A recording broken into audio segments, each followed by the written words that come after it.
Hello my fellow Ibinskis, Act here. Today I will be explaining Kaminari's quirk and how, if he keeps overusing it, he'll end up with permanent brain damage. Let's start. Kaminari's quirk is electricity. Simple, right? Wrong.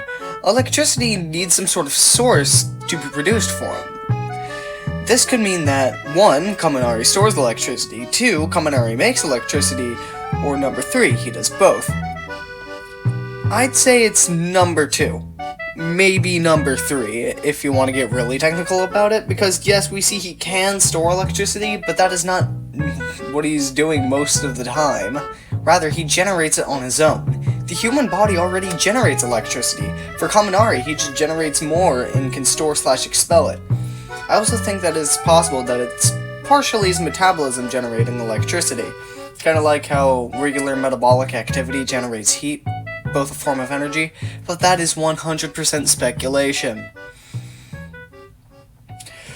Now to explain how it correlates with his brain. As you may know, the brain uses electrical signals for everything, ranging from motor skills, memorization, and much more. If there is too much electricity for the body to handle, the body will take damage. This applies especially to the brain and heart. Oddly enough, his heart is never brought up as having taken damage from his electricity, unlike his brain. This leads me to think that his heart is the one that's generating electricity, or at least the majority of it. Along with the fact the heart is already the organ that generates the most amount of electricity out of the entire body, we see that Kaminari is very resilient and resistant to electric shocks, with 250 volts considered lethal to humans, but Kaminari can generate 1.3 million volts as an indiscriminate wave-like attack. Now that we have that part down, now let's get into greater detail about how if he doesn't learn how to manipulate the direction his electricity is going in better, his life will be cut short.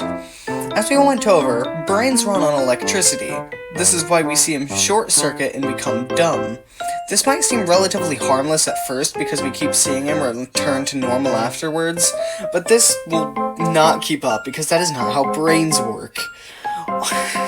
Although the brain can indeed heal, it is nowhere near as robust as the healing of skin or other bodily tissue, and if you damage your brain enough, the parts you damage will never return. Keeping that in mind, it is apparent that the electricity is dangerous if too much gets to your brain. Electricity damages this man's brain every time he overuses it. And every time that happens, more and more neurons are lost/damaged. Eventually, his brain might become so damaged that he could remain in his dumb state forever, or even die because of it.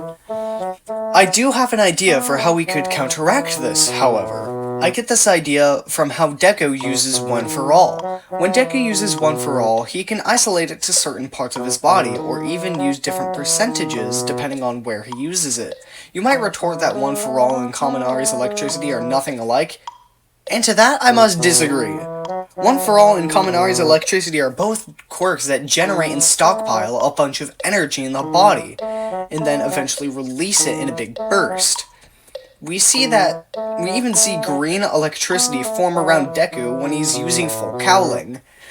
So if Kaminari starts training with Deku and learns how to isolate his electricity better, he can avoid getting dementia at age 35. Resulting in a more effective and more powerful Denki Kaminari. I hope you enjoyed this video. It was truly a delight to make. Have a wonderful day, and stay groovy.